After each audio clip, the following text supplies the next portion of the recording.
No, they were clearing all those buildings, and that, of course, takes a lot of time, and they have to go through those methodically.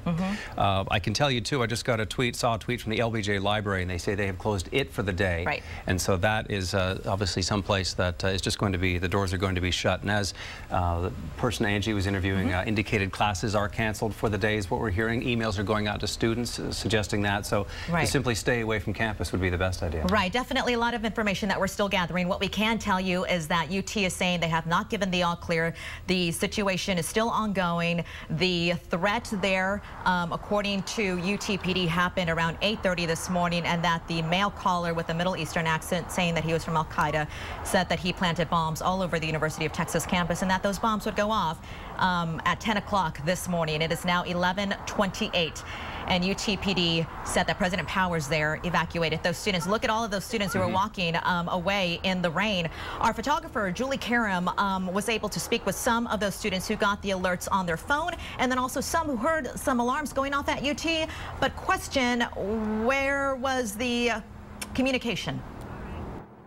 I just got out of my bio lecture, and we just got a message about some evacuation from the buildings.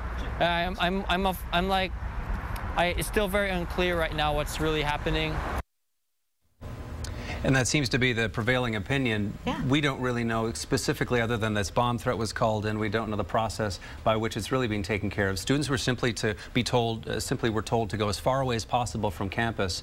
And there were some complaints that they wanted to know more about what was going on. But obviously, the first priority was just to get everybody out of the vicinity. Right, and UT Police has to take every single threat seriously, especially in light of what's happening overseas with the U.S. embassies.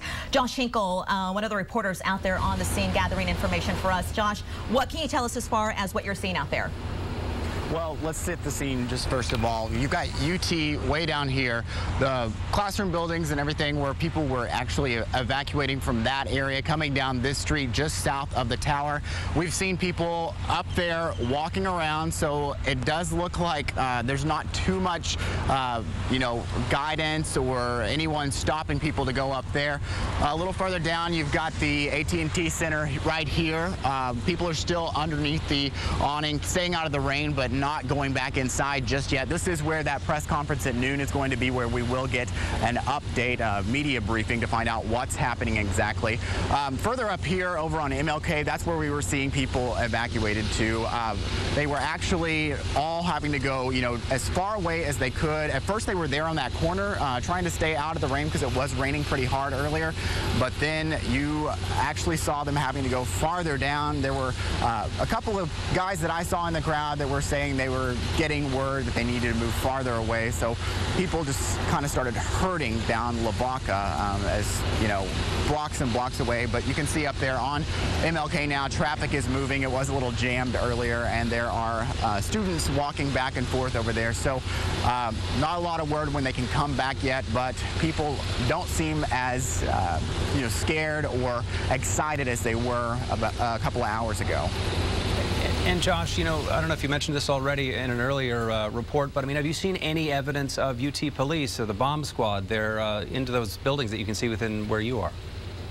Now, there were a couple of ambulances that went by on MLK with their sirens blowing earlier, but not sure if that was related to this, but it was happening during all of this. We haven't seen any police on this street specifically and no traffic blocks, but I did drive around to the other side of the AT&T Center here. There was a police officer trying to direct traffic, but not stopping anyone from going closer into campus. Okay.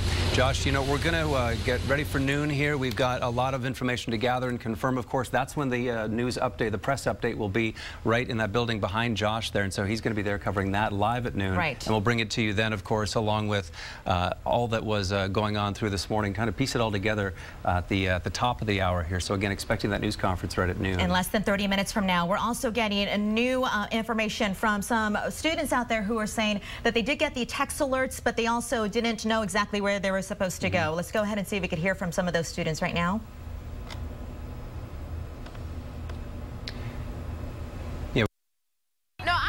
Disappointed in that. I called the UTPD, no answer. There's no one out telling you where to go or exactly what's happening. We only got one text message about 30 minutes ago, so I guess 10 minutes prior to my first class, and it was very vague, just telling everyone to get off campus. I've spoken to a couple of friends and family members. Okay, and those students have to sign up for those text messages when they register on the UT campus as well. You could sign up for our text messages, our breaking alert news messages on KXAN.com so that you get up-to-date information when it comes to the evacuations that are still happening right now on the University of Texas campus. The all clear has not been given, but UTPD has not requested assistance from the Austin Police Department bomb squad. Right, they are doing a little bit of traffic control.